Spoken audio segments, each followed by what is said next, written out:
আল্লাহ রাব্বুল আলামিন আমাদেরকে যে সমস্ত অপরাধ, যে সমস্ত পাপাচার থেকে বেঁচে থাকার ব্যাপারে অনেক জোরালোভাবে তাকিদ দিয়েছেন গোটা কোরআন জুড়ে, তার মধ্যে থেকে একটা বড় অপরাধ, কবিরা গুনাহ এবং মহাপাপগুলোর মধ্যে ভয়াবহ এবং ধ্বংসাত্মক একটা বড় ধরনের অপরাধ এবং গুনাহ হলো জুলুম করা। এই জুলুম প্রসঙ্গে কোরআনে কারিমের 6 নম্বর পারার প্রথম আয়াতে আল্লাহ সুবহানাহু ওয়া তাআলা বলেছেন, লা ইউহিব্বুল্লাহুল জাহরা বিস-সুই মিনাল কাওলি ইল্লা মান যুলিম। খারাপ বা মন্দ বিষয়, এটার ছড়াছড়ি, এটার প্রকাশ, এটা আল্লাহ তাআলা পছন্দ করেন না। আমরা অনেকে আছি যে মন্দ কিছু পেলে সেটার মার্কেটিং করতে আমরা খুব পছন্দ করি, খুব ভালোবাসি। খারাপ জিনিসের প্রচার প্রসার, এটার খুব বেশি আপনার জানাশোনা হোক, এটা নিয়ে বলা বলি হোক, এটা খুব বেশি চাউর হোক, এটা আল্লাহ সুবহানাহু ওয়া তাআলা পছন্দ করেন না। কারণ মন্দ জিনিসের প্রচার প্রচারণাও নানান মন্দ দিককে বয়ে আনে। বিশেষ করে সোশ্যাল মিডিয়াতে দেখবেন যে কোনো খারাপ জিনিস ধরা পড়েছে কারো, বাস এটা কিভাবে ছড়ানো হবে সেটার জন্য আমরা মরিয়া হয়ে যাই, এবং কোনো বাজে কথা পাওয়া গেছে কারোর, তো সেটা আমরা খুব আগ্রহ ভরে দেখার চেষ্টা করি, শোনার চেষ্টা করি, আরেকজনকে জানানোর চেষ্টা করি, অর্থাৎ এটার ছড়াছড়িটা আমরা খুব বেশি পছন্দ করি।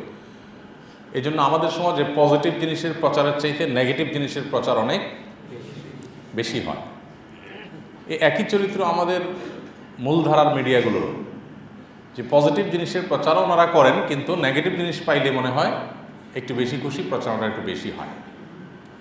তো এই যে নেগেটিভ জিনিসের প্রচার, এটা বেশিরভাগ ক্ষেত্রে সমাজে মন্দ দিক বয়ে আনে। অনেক সময় অন্যায় মানুষের কাছে গা সওয়া হয়ে যায়, এগুলো খুব বেশি প্রচারণা হতে হতে। হ্যাঁ, কখনো কখনো অত্যাচারী ব্যক্তির অত্যাচারের বিষয়ে যথাযথ কর্তৃপক্ষের দৃষ্টি আনার জন্য বা তাকে আইনের আওতায় আনার জন্য, শায়েস্তা করার জন্য যদি এরকম কোনো ব্যবস্থা গ্রহণ করা হয়, সেটা ভিন্ন বিষয়। তো এই আয়াতে মূলত যে বার্তাটা আল্লাহ তাআলা দিয়েছেন সেটা হলো যে মন্দ বিষয়ের ছড়াছড়ি, সেটার বিস্তার, এটা আল্লাহ পছন্দ করেন না। তবে কেউ যদি অত্যাচারিত হয়, কেউ যদি জুলুমের শিকার হয়, তো এই ব্যক্তির জুলুমের শিকার যে হয়েছেন, তাকে কেউ জুলুম করেছে, অন্যায় করেছে, অবিচার করেছে, এটা তো একটা মন্দ জিনিস। তো এইটার সে জোর গলায় বলতে পারে, এটার প্রকাশ সে করতে পারে, সে অধিকার তার আছে। আল্লাহ সুবহানাহু ওয়া তাআলা সেই রাইট তাকে দিয়েছেন। মন্দ বিষয়ের প্রচারণাকে আল্লাহ রাব্বুল আলামিন অনুমোদন করেন নাই, তবে জুলুমের শিকার ব্যক্তির জন্য পারমিশন আছে।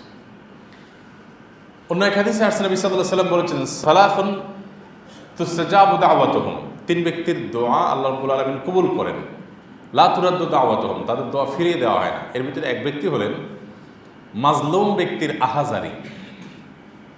মাজলুম ব্যক্তির যে বেদনা, এই বেদনা বিধুর তার যে আহাজারি, তার যে বদদোয়া, এটা আল্লাহ তাআলা সাধারণত ফিরিয়ে দেন না। এই জন্য কোন এক কবি বলেছেন, বাতাস আজ আহে মাজলুমা কে হাঙ্গামে দোয়া করদান, মাজলুমের বদদোয়াকে খুব ভয় করবা। পৃথিবীতে অন্য কোনো কিছুকে এত ভয় করবা না যত ভয় করতে হবে তোমাকে অত্যাচারিত, নিপীড়িত মানুষের বদদোয়াকে। এই বদদোয়া আজ হোক, দুদিন পরে হোক, আল্লাহ সুবহানাহু ওয়া তাআলার কাছে কবুল হবেই হবে। এবং অত্যাচারের পরিণতি শুধুমাত্র বিলম্ব হতে পারে, সেই বিলম্বটাও তার উপযুক্ত সাজাটা যেন পায়, সেজন্য আল্লাহ রাব্বুল আলামিন ওই যে অনেককে উপরে তোলা হয়, উপরে তুলে আছাড়টা যাতে ভালো করে দেওয়া যায়, সেজন্য একটু বিলম্ব করে উপরে তুলে নিয়ে তারপর আছাড়টা দেওয়া হয়। এখন অত্যাচারে যদি মনে করে কই আমার তো কিছু হচ্ছে না, সমস্যা নাই তো, তাহলে সেটা বোকা, স্বর্গে বাস করা হবে। তার বোঝা উচিত যে আল্লাহ তাকে তুলছেন, আসারটা ওই মাপে দেয়া হবে, কিন্তু হবে, এতে কোনো সন্দেহ নেই। আপনি পৃথিবীর ইতিহাসে একবারে শুরুতে চলে যান, একদম শুরুতে যদি চলে যান, পৃথিবীর ইতিহাসে, মানব জাতির ইতিহাসে প্রথম অত্যাচার করেছিল কে? প্রথম অত্যাচার কাবিল। কাবিল অত্যাচার করেছে তার ভাই হাবিলের প্রতি। আদম আলাইহিস সালামের দুই ছেলে হাবিল এবং কাবিল অত্যাচার করে ভাইকে মেরে ফেলেছে। তো মেরে ফেলে তার খুনের এই ঘটনাকে ধামাচাপা দেওয়ার জন্য প্রথম মানুষ মারা গেছে পৃথিবীতে, তখন প্রথম মানুষ। তার আগে কোনো মানুষ মারা যায়নি।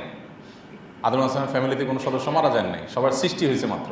এখন মারা যাওয়ার পরে কি করতে হবে এটা সে বুঝে উঠতে পারতেছিল না, যে মরে গেছে, এখন এই মরদেহ কি করব। তখন সে খুঁজতেছিল যে কোথায় লুকাবো, কি করব। আল্লাহ কোরআনে কারিমে বিস্তারিত ঘটনা আলোকপাত করেছেন। আল্লাহ তাআলা একটা কাক পাঠিয়েছেন, আরেকটা কাক মারা গেছে, ওই কাক মাটি সরিয়ে এই কাকটাকে ওই জায়গায় রেখে আবার মাটি চাপা দিয়ে দিচ্ছে। তখন কাবিলের মাথায় বুদ্ধি আসলো, আচ্ছা তাহলে এই পদ্ধতিতে মানুষের মরদেহ সেটাকে দাফন করা যায়। তখন সেই কবর খুঁড়ে হাবিলের লাশ সেখানে রেখে তারপর দাফন করে দেয়। তো আল্লাহ রাব্বুল আলামিন তো সেটা প্রকাশ করেছেন, সেটা জানাজানি হয়েছে এবং তার অপমান হয়েছে, কোরআনে আয়াত নাজিল হয়েছে, নবীর কাছে ওহী এসেছে। চূড়ান্তভাবে তার এই অপকর্ম, এটার যে গোমর, এটার যে ভেতরের কথা, এটার যে তার যে গোপনে গোপনে পাপ করেছে, এগুলোকে প্রকাশ করা এবং তার অপমান, অপদস্থ হওয়া, শাস্তির মুখোমুখি হওয়া সে বন্দোবস্ত আল্লাহ তাআলা করেছেন। অর্থাৎ রক্ষা পায় নাই, যে ঠিক আছে করে ফেলছি, কেউ টের পায় নাই, আমি পার পায়ে চলে গেলাম, সবাই আমাকে ফেরেশতা মনে করলো। অত্যাচার এবং জুলুম আর অন্যান্য পাপাচারের মধ্যে পার্থক্য এই জায়গায়।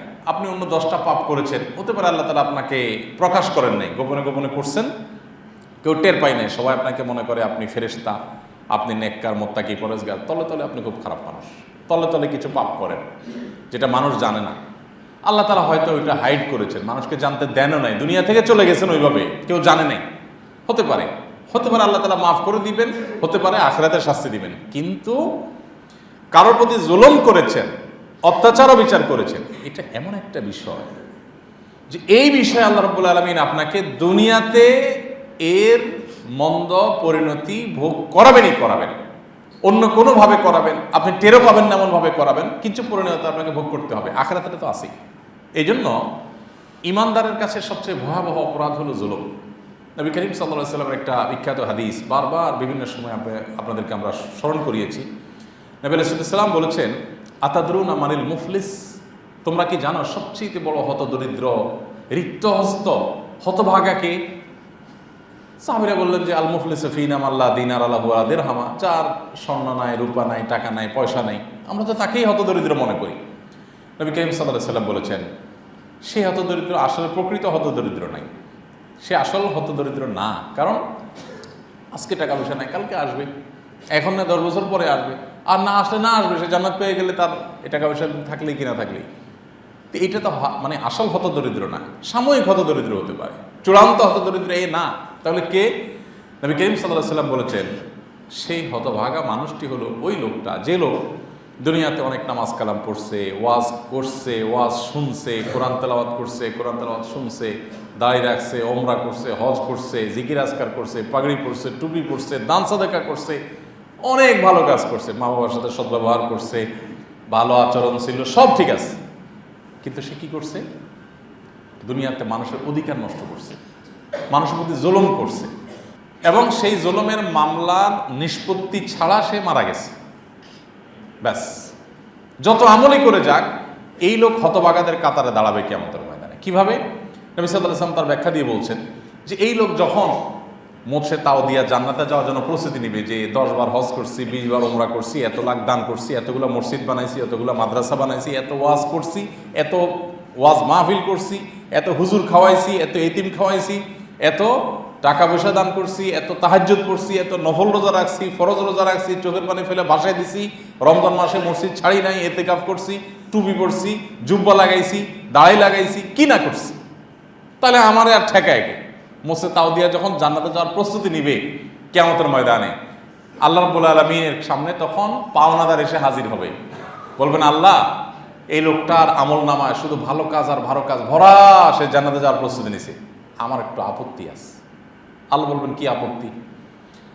তখন আল্লাহর কাছে সে বান্দা বলবেন যে আল্লাহ, এই লোকটা আমাকে গালি দিয়েছে, আমি দুর্বল ছিলাম, হয়তো রিকশাওয়ালা ছিল, আমি অসহায় ছিলাম, সে অনেক সম্ভ্রান্ত ফ্যামিলির মানুষ ছিল, পাওয়ারফুল ছিল, তার গালির জবাব আমি দেওয়ার ক্ষমতা আমার ছিল না, অন্যভাবে আমাকে একটা থাপ্পড় দিছে, আমাকে একটা ঘুষি দিছে, আমাকে একটা ধাক্কা দিছে, আমাকে অপমান করছে, সবার সামনে একটা লজ্জা দিয়েছে, কিন্তু আমি জবাব দিতে পারি নাই ভয়, আমার সে ক্ষমতা ছিল না। তো তুমি তো বলেছো ফামাইয়া আমার মিসকালা যাররাতিন শাররান ইয়ারাহ, বিন্দু পরিমাণ খারাপ কাজ হলেও তার পরিণতি তাকে ভোগ করতে হবে। তুমি তো কোরআনে বলেছো আল্লাহ, এখন তার সেই খারাপ কাজের পরিণতি এমন আমি চাই সে ভোগ করুক। দুনিয়াতে কারো টাকা মেরেছে, আল্লাহ আমি বলতে পারি নাই, এলাকার বিরাট পাওয়ারফুল রাজনৈতিক নেতা, অনেক বড় ছাত্র সংগঠনের পাওয়ারফুল নেতা, আমার দোকান খাইতে খাইতে ফুটিয়ে দিছে একদম। আসেনি আমাদের সমাজে? অনেক আছে। এই সমাজে নেতা ছাড়া কিছু নেই। গলিতে গলিতে দেখবেন নেতা, সভাপতি, সেক্রেটারি, সাংগঠনিক সম্পাদক, অর্থ সম্পাদক, প্রচার সম্পাদক। নেতা ছাড়া এদেশে আর কিছু উৎপাদন হয় না। সারা দুনিয়াতে যাবেন দেখবেন যে গবেষক উৎপাদন হয়। ইউনিভার্সিটিগুলো থেকে কি উৎপাদন হয়? গবেষক, যা আজকে এটা আবিষ্কার করছে, কালকে ওইটা আবিষ্কার করছে, পরশু আরেকটা আবিষ্কার করছে, এই সমস্যার সমাধান করছে, চিকিৎসা বিজ্ঞানে এটা করে ফেলেছে, হ্যাঁ আপনার অমুক টেকনোলজিতে এটা করে ফেলেছে, পৃথিবীকে তাক লাগাই দিছে, দেশের সুনাম করে ফেলছে। আমাদের দেশে বিজ্ঞানী খুঁজে পাবেন না, শুধু কি দেখবেন? নেতা ছাড়া কিচ্ছু না। হাঁটতে পারবেন না নেতার ঠেলায়, রাস্তা ঘাটে, অলিতে গলিতে, গাড়িতে যাবেন, আপনি এটা বাসে উঠবেন, একটা না একটা নেতা পাবেনই আপনি। কি বলেন? সিট নিয়ে একটু কেওয়াজ বাজলে দেখবেন যে একজন নেতা দাঁড়াইছে, এই চিনোস আমারে, আমি কত বড় বিজ্ঞানী গবেষক, ঢাকা ইউনিভার্সিটি, জানোস আমি অমুক জিনিস আবিষ্কার করছি, তমুক জিন আবিষ্কার করছি, এরকম বলা মানুষ পাবেন? কি পাবেন? নেতার নেতৃত্বের পরিচয় পাবেন। এত নেতা উৎপাদন এই দেশে হয়, পৃথিবীর কোনো দেশে এত নেতা উৎপাদন হয় না। সারা পৃথিবীর কোনো দেশে এত নেতা উৎপাদন হয় না যত নেতা উৎপাদন হয় এই দেশে। আর এই জন্য আমাদের দুর্দশা কাটতেছে না, কারণ শিক্ষিত মানুষ পড়াশোনা করতে যায়, সব নেতাই হয়, কারণ নেতা হলে লাভ। গবেষক টবেষক হয়ে কি নাই কোনো ভাত আছে? গবেষকের কোনো ভাত আছে? নাই। নেতা হলে অনেক লাভ, এই জন্য সবাই নেতা হতে চায়। এখন তো পিচি পিচি পোলাপারা নেতা হতে চায়। দেখেন না কিশোর গ্যাং, কিশোর গ্যাং বাইর হয়েছে না কেন ভাই? কিশোর বিজ্ঞানী বাইর হতে পারে না? কি বলেন? অনেক দেশের কথা আমরা শুনি না পত্র পত্রিকায় যে অমুক দেশে ছোট বাচ্চা মানুষ প্রফেসর হয়ে গেছে, আছে না? আমেরিকাতে এত বছর বয়সে বাচ্চা প্রফেসর হয়ে গেছে, অত বছরের বয়সের বাচ্চা অমুকটা আবিষ্কার করে ফেলছে। আমাদের দেশে সেটা নাই। আমাদের দেশে কি আছে? কিশোর গ্যাং, মানে নেতা। পিচি বলা বানানো কি নেতা? আরে কিশোর তো কিশোর, এখন তো ওই যে আন্ডা বাচ্চা 2-4 বছরের, ওইগুলোর নেতা নেতা ভাব। আপনি দেখেন যে মার মার কাট কাট, ফাটাই ফেলবো, মারে ফেলবো, উড়াই ফেলবো, ঘুষি দিব, বক্সিং দিব, ব্যাস। তো এই যে একটা পরিস্থিতি, এই পরিস্থিতির কারণে অনেক নেতা আছে যারা এলাকাতে তার ঠেলার চোটে কেউ ভয়ে কিছু বলতে পারে না, এত দাপট। ওই যে দোকানদারের কথা থেকে আসছে এখানে। আমি এক দোকানদার চিনি আজিমপুরের, মুদি দোকানদার বেচারা। তো বেচারার দোকান ফুটে ফেলছে খাইতে খেতে নেতারা। হ্যাঁ লেখা রাখ, লেখা রাখ, সিগারেটটা ধরাতে ধরাতে লেখা রাখ। লিখতে লিখতে খাতা একটা শেষ আরেকটা শুরু, একটা শেষ আরেকটা শুরু, টাকা চাওয়ার সাহস নাই। এরকম নেতা আমাদের দেশে মাশাআল্লাহ অলিতে গলিতে এত উৎপাদন হয়। আল্লাহ তাআলা নেতাদের থেকে আমাদেরকে নিষ্কৃতি দান করুক, এই দেশটাকে মুক্ত করুক আল্লাহ তাআলা এই সমস্ত নেতা থেকে। এই নেতা এবং গুন্ডা পালে যারা, তাদেরও কিয়ামতের ময়দানে অক্ষরে অক্ষরে আল্লাহ তাআলা কড়া গন্ডায় বুঝাই দিবেন। জুলুমের কথা বলতে গিয়ে এখানে আসছে যে জুলুম করতে করতে আপনি কারো টাকা মেরে দিয়েছেন। আজকাল অবশ্য নেতা হওয়া লাগে না টাকা মারার জন্য, নেতা ছাড়াও আমরা সবাই বিভিন্নভাবে মারতে পারি, যার কাছে যেভাবে ক্ষমতা আছে। আমাদের সমাজে গোটা সমাজটা দাঁড়িয়ে আছে জুলুমের উপরে, গোটা সমাজটা। সরকারি চাকরিও লাগে না, যার যেখানে পাওয়ার আছে। একটা অফিসের পিয়ন কিচ্ছু নাই, শুধুমাত্র ফাইলটা সে নিয়ে স্যারের টেবিলে দেয়, হেরও বিশাল পাওয়ার যে আপনার ফাইল উপরে থাকবে না, নিচে চলে যাবে, আপনার ফাইল হারায় যাবে, এই জন্য তারা কিছু বকশিশ দিলে ঠিক মতো থাকবে। ঠিক কিনা বলেন? গতকাল রাতে কোনো একটা টিভি চ্যানেলের লাইভ প্রোগ্রামে এক ভদ্র মহিলা ফোন করেছেন। ফোন করে বলতেছেন যে আমার স্বামী সরকারি চাকরি করেন, উনি ওনার চাকরি সঠিকভাবে করেন, দায়িত্ব ঠিকভাবে পালন করেন। তো কাস্টমার খুশি হয়ে ওনাকে কিছু জিনিস দেয়, এটা নেওয়া যায় আছে কিনা, এটা ছিল প্রশ্ন। তো আমি বললাম দেখেন, ঘুষ এটা এখন কেউ নাখোশ হয়ে দেয় না। যারাই ঘুষ দেয় তারা সবাই কি হয়ে দেয়? খুশি হয়ে দেয়। কারণ আমরা এখন এমন জায়গায় এসে দাঁড়িয়েছি যে এই সমাজে ঘুষ খেয়া যদি কেউ কাজ করে, এই লোকটা হলো এ ক্লাসের ভালো মানুষ। কারণ বাকিরা তো ঘুষ খেয়া টাকা মেরে দেয়, কাজ করে না। যে ঘুষ খেয়া কথা ঠিক রাখে, এ তো ইমানদার মানুষ, জবান ঠিক রাখছে। মানে ভালো মানুষের সঙ্গে কোথায় এসে দাঁড়াইছি আমরা, বুঝতে পারছেন? আমাদের অনেক উন্নতি হয়েছে, কিন্তু আমাদের চুরি, ডাকাতি, 2 নম্বরি, বাটপারি, মাস্তানি, গুন্ডামি, এগুলোতে মাশাআল্লাহ এগুলো তো উন্নতি হয়েছে ওই অর্থে। তো যেটা বলতেছিলাম যে জুলুম এটা করার জন্য যার হাতে যা আছে, কলম একটা আছে আপনার হাতে, তো এবার শুরু কেমনে আপনি জুলুম করবেন। বাস আল্লাহ একটু পাওয়ার দিছে, এবার কিভাবে ছড়ি ঘুরাবেন আর মাস্তানি করবেন আর গায়ে জোর দেখাবেন। এই তেল, এই রস আল্লাহ সুবহানাহু ওয়া তাআলা চিবায় চিবায় বাইর করবেন, চিবায় চিবায়। দুনিয়াতে যত জালিম দেখেছেন, প্রথম জালিমের কথা বলছি কাবিল, তার রস আল্লাহ বের করেছেন। সোভিয়েত ইউনিয়ন দুনিয়াতে বহুত মাস্তানি করছে, কোথায় আজকে? ভেঙে খান খান টুকরা টুকরা করে দিয়েছেন আল্লাহ রাব্বুল আলামিন। ফেরাউন বহু অত্যাচার করেছে, বহু জুলুম করেছে, বহু মাস্তানি করেছে, অনেক করেছে। আল্লাহ তাআলা চিবায় রসটা বের করে ছেড়ে দিয়েছে। আবু জাহালকে দেখবেন যে আবু জাহাল অনেক করেছে মাস্তানি, সে আবু জাহালে কি করছে আল্লাহ সুবহানাহু ওয়া তাআলা শেষ করে দিয়েছে। যত জুলুম করবেন সবাই প্রস্তুত থাকবেন। আপনার ড্রাইভারের প্রতি আপনি জুলুম করছেন, কাজের লোকের প্রতি জুলুম করতেছেন, স্বামী স্ত্রীর প্রতি জুলুম করতেছেন, স্ত্রী স্বামীর প্রতি জুলুম করতেছেন। জুলুমের যত রকম ফের আছে আমাদের সমাজে আপনি পাবেন। আল্লাহ আপনাকে শুধু পাওয়ার দিলেই হলো, কারোর হাতে কিছু থাকলেই হলো, সে ওইটা দিয়ে আরেকজনকে কিভাবে ঠেকাবে শুধু সেটার মধ্যে পড়ে থাকে। ভাইরা আমার, তো অসহায় ব্যক্তির কথা বলছিলাম, হাদিসে আসছে যে কিয়ামতের ময়দানে সবচেয়ে অসহায় থাকবে কে?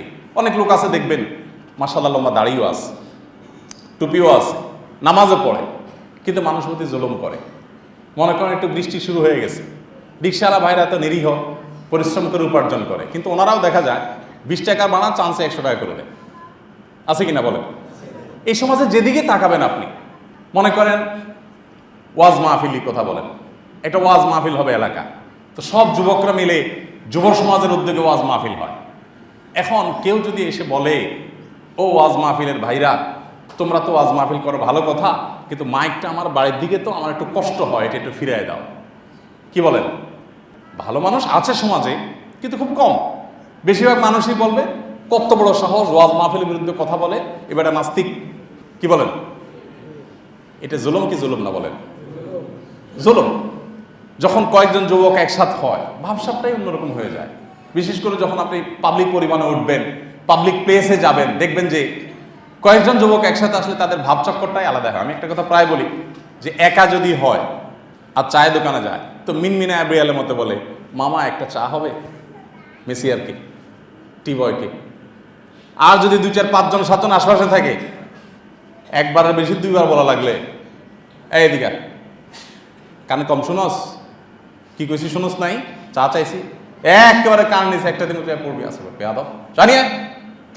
কারণ আশপাশে আরো 2-4 জন বন্ধু বান্ধব সাঙ্গপাঙ্গ আছে না নাই? বলেন, এই তেল একদিন গলবে না গলবে না? গলবে। আল্লাহ তাআলা আমাদেরকে আল্লাহকে ভয় করার তৌফিক দান করুন। পুরা সমাজটা দাঁড়িয়ে আছে জুলুমের উপরে, পুরা সমাজটা। সর্বত্র যেদিকে আপনি তাকাবেন, যে যার প্রতি পারতেছে সে তাকেও জুলুম করতেছে, যাকে দুর্বল পাচ্ছে তার উপরে চড়াও হচ্ছে। অথচ আমরা দাবি করি আমরা মুসলমান সংখ্যাগরিষ্ঠ সমাজ।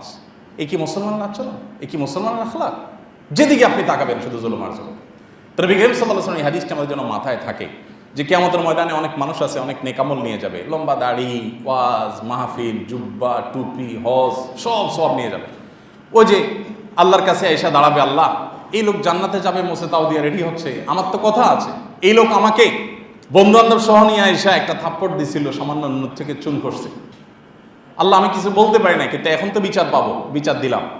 তখন আল্লাহ তাআলা বলবেন, ঠিক আছে, তাহলে এখন এটার বিচার হলো তুমি যে নেকামল নিয়ে আসছো, যেই পরিমাণ জুলুম করেছ, এখন তার জুলুম ব্যাক করার সুযোগ নেই, টাকা মেরেছো, টাকা ব্যাক করার সুযোগ নেই, তাহলে ঠিক আছে, তোমার আমল থেকে এই পরিমাণ সওয়াব, এই পরিমাণ তোমার যে অর্জন, যেগুলো কামাই করে আসছো, নামাজ রোজা হজ যাকাত, যেগুলো তোমার আমল নামায় জমা আছে ব্যালেন্সে, সেই ব্যালেন্স থেকে এই পরিমাণ তাকে দিয়ে দেওয়া হলো, যাও তুমি জুলুমের বিপরীতে তার আমল নামা থেকে সওয়াব পেয়েছো, পেয়ে তুমি কাটাকাটি হয়েছে, চলে যাও।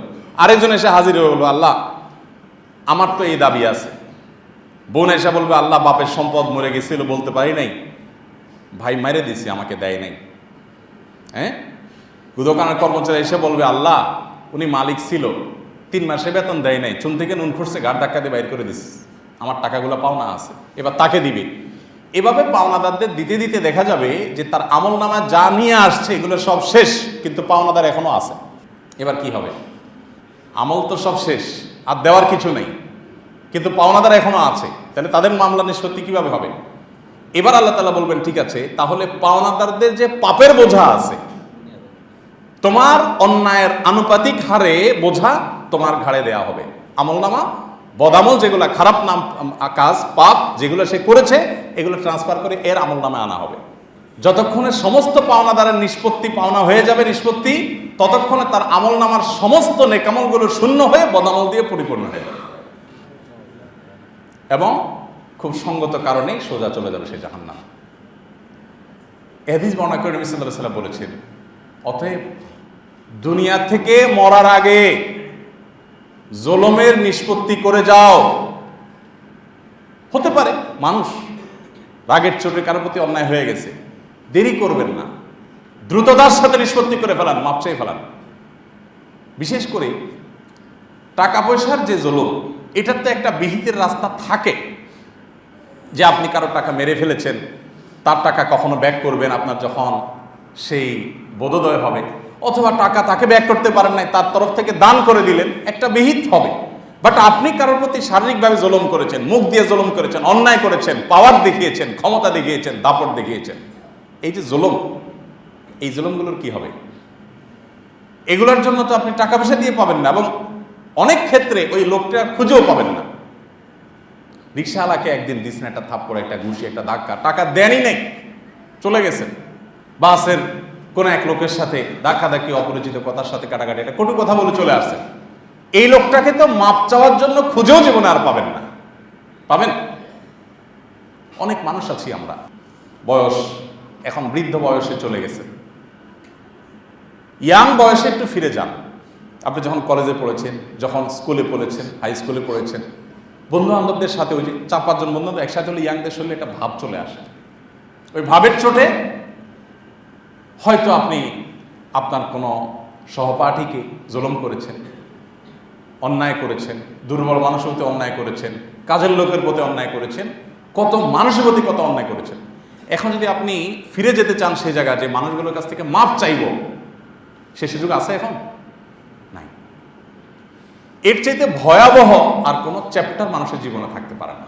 এই জন্য ভাইরা আমার, এই অভ্যাস আমাদের করতে হবে যে আমার দ্বারা অন্যায় হতে পারে মানুষ হিসাবে, কিন্তু অন্যায় হয়ে গেলে সেটা প্রায়শ্চিত্ত করতে, সেটাকে চ্যাপ্টারটাকে ক্লোজ করতে কোনো অবস্থাতে দেরি বা বিলম্ব করা যাবে না। সেটা আপন হোক, সেটা পর হোক, সেটা পরিচিত হোক, সেটা অপরিচিত হোক, এমনকি সেটা অন্য ধর্মাবলম্বী হোক। ভালো করে শুনে রাখেন, জুলুম এত বড় অপরাধ যে অন্য ধর্মের মানুষের প্রতিও যদি আপনি জুলুম করেন, আল্লাহ তাআলার প্রতি ঈমান আনছেন আপনি, তারপর আল্লাহ তাআলা আপনাকে ছাড়বেন না। আল্লাহ এই মামলায় অন্তত ওই অন্য ধর্মের আল্লাহর প্রতি ঈমান না আনা মানুষটার পক্ষে আল্লাহ তাআলা রায় দিবেন, যেহেতু সে মাজলুম আর আপনি জালেম। ভাইরা আমার, এই জন্য আমাদের প্রিয় নবী সাল্লাল্লাহু আলাইহি সাল্লাম তাকে দেখবেন যে হিজরতের সময় মক্কার মুশরিকরা, মূর্তি পূজারীরা বিশ্বস্ত মনে করে তার কাছে যে টাকা পয়সাগুলো জমা রেখেছিলেন, স্বর্ণ মুদ্রা, রৌপ্য মুদ্রাগুলো জমা রেখেছিলেন, উনি হযরত আলী রাদিয়াল্লাহু আনহুকে ডেকে কার কোনটা এটা বুঝাই দিয়ে তাকে 3 দিন মক্কায় থেকে এই পাওনাগুলো সব পাওনাদারের কাছে পৌঁছানোর জন্য দায়িত্ব দিয়ে তারপর তিনি রাতের গভীরে মদিনায় হিজরত করে চলে আসছেন। তার মানে কি দাঁড়ালো? যে যাদের অত্যাচারে আমি আমার মাতৃভূমি ছেড়ে পালিয়ে যেতে হচ্ছে, তাদেরও পাওনা যদি থাকে তো সেটা পরিশোধ করার ব্যাপারে কোনো ত্রুটি চলবে। এই যুক্তি চলবে না যে আমাকে দেশে জুলুম করছে তাহলে তার টাকা মেরে দিলাম, ন, কখনো সুযোগ নেই। অনেক ভাইরা প্রশ্ন করেন, ভাই কোম্পানিতে চাকরি করি, কোম্পানি জুলুম করে, তাহলে কোম্পানির ক্যাশ ক্যাপিটাল আমার কাছে আছে, মেরে দিতে পারি কিনা? এর উত্তর এখানে আছে। সে আপনাকে ফিজিক্যালি জুলুম করছে, আপনি তার টাকা মেরে দিলেন না, এই সুযোগ নাই। হ্যাঁ, আপনার টাকা সে মেরে দিচ্ছে, হক মেরে দিচ্ছে, আপনার বেতন দিচ্ছে না, তাহলে এটা আপনি যতটুকু বেতন ততটুকু আপনি নিতে পারেন যদি সে অন্যায় করে। এই জন্য ভাইরা আমার, জুলুমের ব্যাপারে আমাদের সবচেয়ে বেশি ভীত সন্ত্রস্ত থাকতে হবে। কিয়ামতের ময়দানে বহু মালিক শ্রমিকদের কাছে ধরা পড়ে যাবে শ্রমিকদের প্রতি জুলুমের কারণে, আবার বহু শ্রমিক মালিকের প্রতি জুলুমের কারণে ধরা পড়ে যাবে। কিয়ামতের ময়দানে বহু বাড়িওয়ালা ভাড়াটিয়ার প্রতি জুলুমের কারণে ধরা পড়ে যাবে, আবার বহু ভাড়াটিয়া বাড়িওয়ালার প্রতি জুলুমের কারণে ধরা পড়ে যাবে।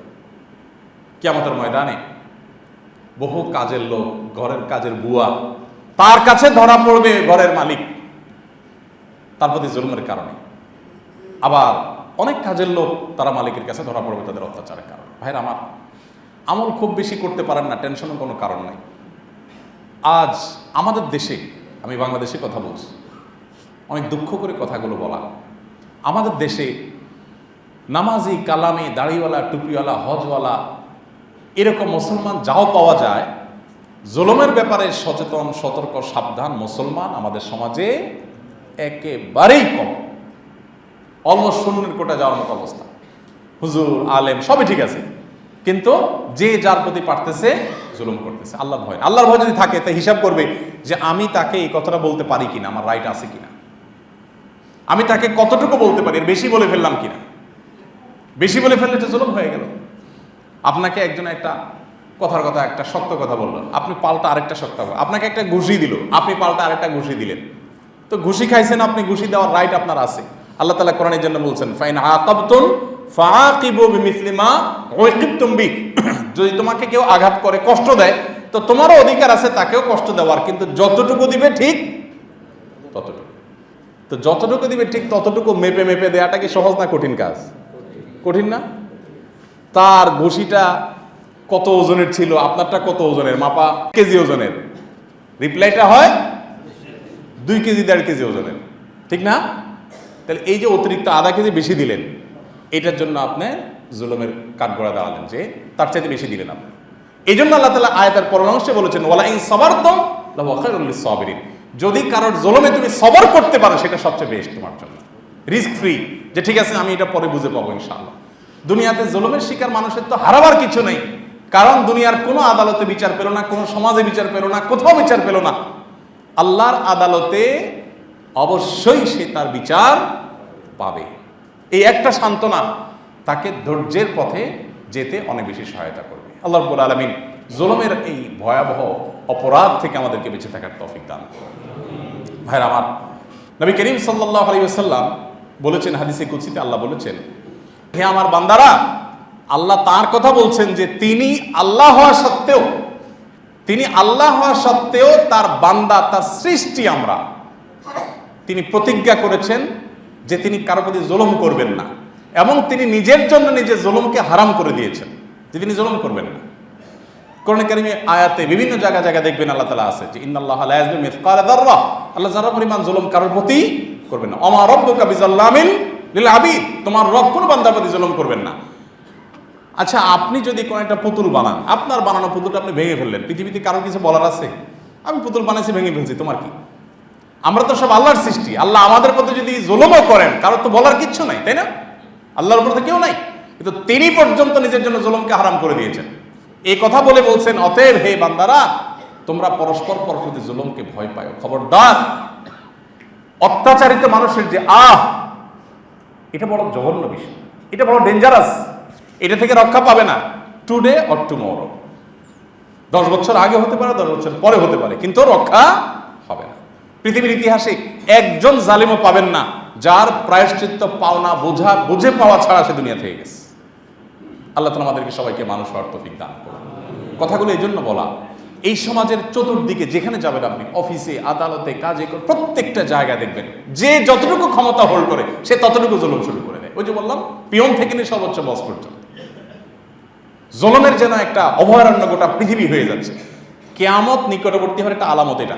নবী সাল্লাল্লাহু আলাইহি ওয়াসাল্লাম বলেছেন, যখন পৃথিবী জুলুম দিয়ে, জোর দিয়ে পরিপূর্ণ হয়ে যাবে, ইনসাফ বলতে কিচ্ছু থাকবে না, কোথাও কিচ্ছু থাকবে না, চতুর্দিকে জুলুমে সয়লাব হয়ে যাবে, তখন ইমাম মাহদীর আবির্ভাব ঘটবে। তিনি এসে পৃথিবীর এক মেরু থেকে পৃথিবীকে আরেক মেরুতে আনবেন, অর্থাৎ জুলুমকে দুনিয়া থেকে বিলুপ্ত করে ইনসাফ শতভাগ প্রতিষ্ঠা করবেন। আজকে আপনি যেদিকে তাকাবেন দেখবেন জুলুমের অভয়ারণ্য, মাজলুমের পক্ষে মানুষ নেই। আপনি ফিলিস্তিনে মক্কা মানুষ বলার মতো মানুষ খুব বেশি।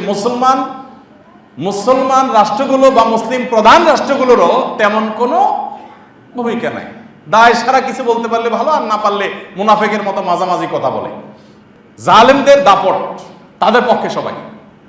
এভাবে সারা পৃথিবী সর্বত্র আপনি দেখবেন, শুধু আমাদের দেশ না, সর্বত্র যে জুলুমের জয় জয়কার। এটা কিয়ামত নিকটবর্তী হওয়ার, পৃথিবী তার ধ্বংসের দিকে, তার পরিণতির দিকে কাছাকাছি চলে যাওয়ার একটা আলামত এটি, যে জুলুমে পরিপূর্ণ হয়ে যাচ্ছে।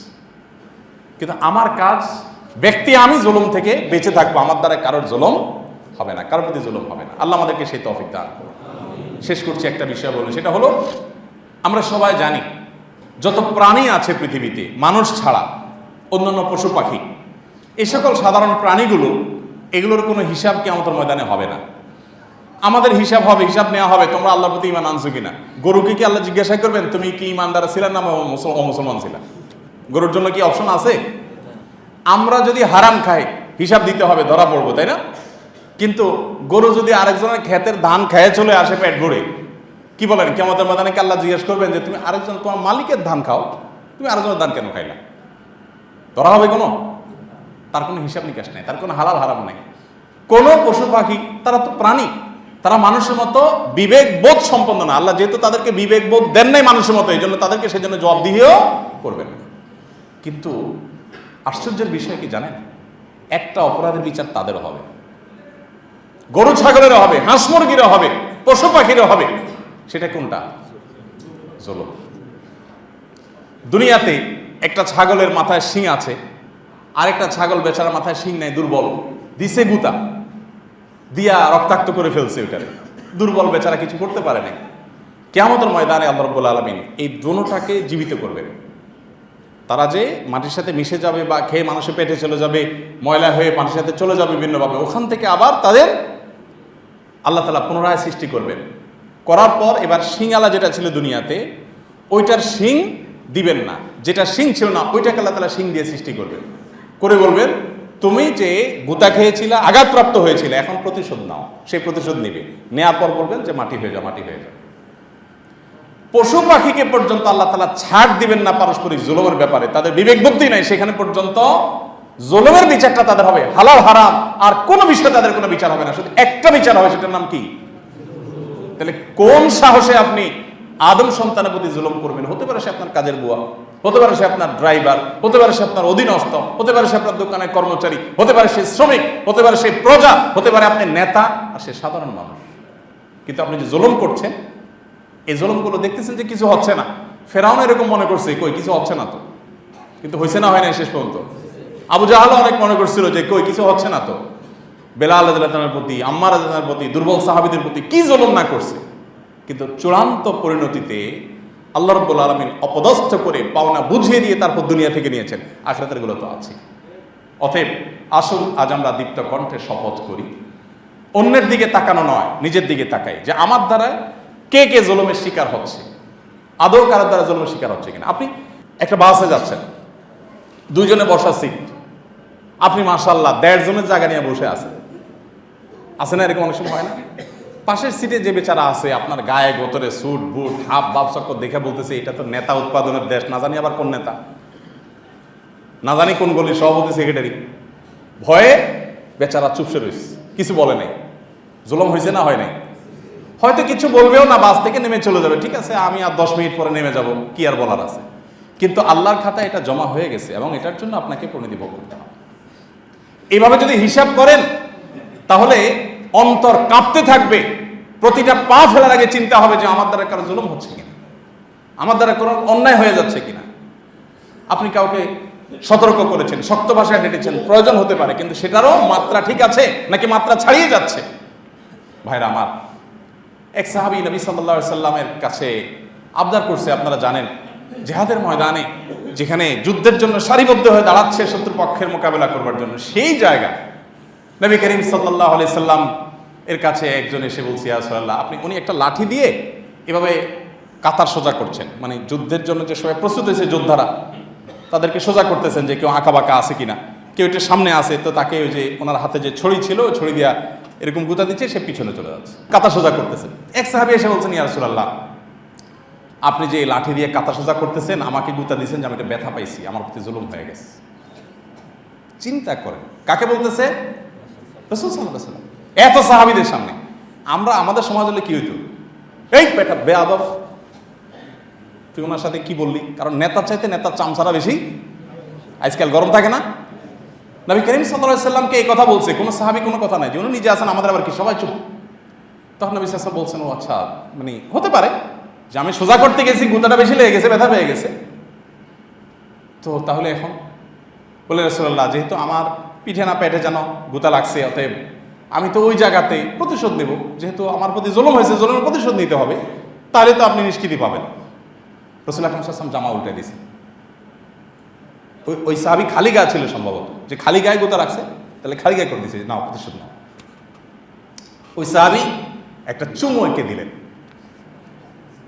এবং বললেন যে আমার ইচ্ছা ছিল যে আপনার মোহর নবুয়তের উপর আমি চুম্বন করব, এই জন্য আমি একটু কষ্ট পাইছি, কিন্তু আসলে কষ্টের কারণে, বা কষ্ট তো ওই রকম পাইছি উল্লেখযোগ্য কিছু না, এটা জুলুমের পর্যায়ে না, কিন্তু আমি ছিল, আমি আসলে আপনাকে একটু এই চুমোটা এঁকে দিতে চেয়েছিলাম ইয়া রাসূলুল্লাহ।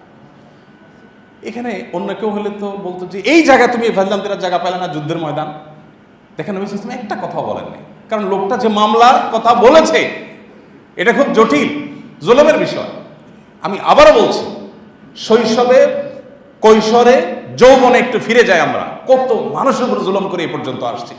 এখন হুজুর হয়ে গেছি, আলেম হয়ে গেছি, হাজী সাহেব হয়ে গেছি, গাজী সাহেব হয়েছি, কত জুলুম করে এই পর্যন্ত এসেছি।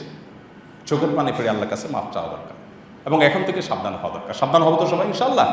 আল্লাহ আমাদের সবাইকে জুলুমের ভয়াবহতাকে আঁচ করে, উপলব্ধি করে সেখান থেকে বেঁচে থাকার তৌফিক দান করুন।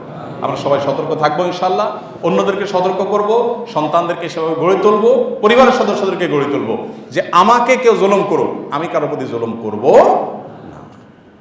আল্লাহ রাব্বুল আলামিন জুলুমমুক্ত সমাজ, জুলুমমুক্ত পরিবার, জুলুমমুক্ত দেশ আমাদেরকে গঠন করার তৌফিক দান করুন। যে সমস্ত ভাইরা জুলুম করছেন, নবী সাল্লাল্লাহু আলাইহি ওয়াসাল্লাম বলেছেন, উনসুর আখাকা জালিমান আও মাজলুমা, তোমার ভাইকে তুমি সাহায্য করবা, সে অত্যাচারী হলেও সাহায্য করবা, অত্যাচারিত হলেও সাহায্য করবা। সাহাবীরা বলেন, ইয়া রাসূলুল্লাহ, এটা কেমন কথা, এটা কেমন হাদিস যে অত্যাচারিত, যে জুলুমের শিকার মাজলুম, তাকে সাহায্য করার তো মিনিং আমরা বুঝলাম যে তাকে জুলুমের হাত থেকে রক্ষা করলাম, এটাই তো সাহায্য। কিন্তু যে জালেম, তাকে সাহায্য করতে বলতেছেন আপনি, মানে কি? জালেমকে আবার কিভাবে সাহায্য করব?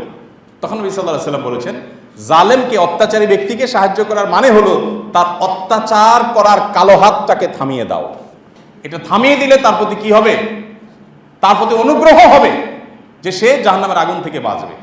ডক্টর আব্দুল্লাহ জাহির রহমতুল্লাহ আলাইহির কাছে একজন প্রশ্ন করেছেন এক মহিলা, যে স্যার, আমার ভাই আমার জমি জমা, বাপের জমি জমা থেকে আমাকে মাহরুম করছে, এখন আমি চাইলে আইনি লড়াই করে, মামলা মোকদ্দমা করে, বিচার বসায়া তার কাছ থেকে এটা উদ্ধার করতে পারি, কিন্তু আমার ভাই অপমানিত হবে, কষ্ট পাবে, সম্পর্ক নষ্ট হবে, আমার এটা করা উচিত কিনা? স্যার রহমতুল্লাহ আলাইহি বলছেন যে আপনি যদি মামলা মোকদ্দমা করে আপনার ভাইয়ের কাছ থেকে আপনার পাওনা বুঝে নিতে পারেন, তাহলে আপনার ভাইয়ের প্রতি এটা অনুগ্রহ হবে। অনুগ্রহ হবে। কিভাবে অনুগ্রহ? মামলা করলাম, বিচারের কাঠগড়া দাঁড় করে জমিটা নিয়ে নিলাম, অনুগ্রহ কেমন হলো? স্যার বলেছেন, অনুগ্রহ এই জন্য হবে, এই জমি তো আপনাকে সে ফেরত দিতেই হবে, আজকে না দিলে কিয়ামতে দিবে, তো সেই দিন ফেরত দেওয়ার চাইতে আজকে দেওয়া অনেক বেটার। সে অর্থে তার প্রতি এটা কি হবে? ইহসান। এই জন্য আমরা দেখবেন বাচ্চাদের মধ্যে জুলুম করার প্রবণতা আছে, তাদেরকে শেখাতে হয় যে না, কোনো জুলুম চলবে না, কোনো জুলুম চলবে না, ইনসাফ চলবে। আল্লাহ আমাদের সবাইকে তৌফিক দান করুন। জাযাকুমুল্লাহু খাইরা ওয়া আখিরু দাওয়ানা আলহামদুলিল্লাহি রাব্বিল আলামিন। আস-সুন্নাহ ফাউন্ডেশন, উম্মার স্বার্থে, সুন্নাহর সাথে।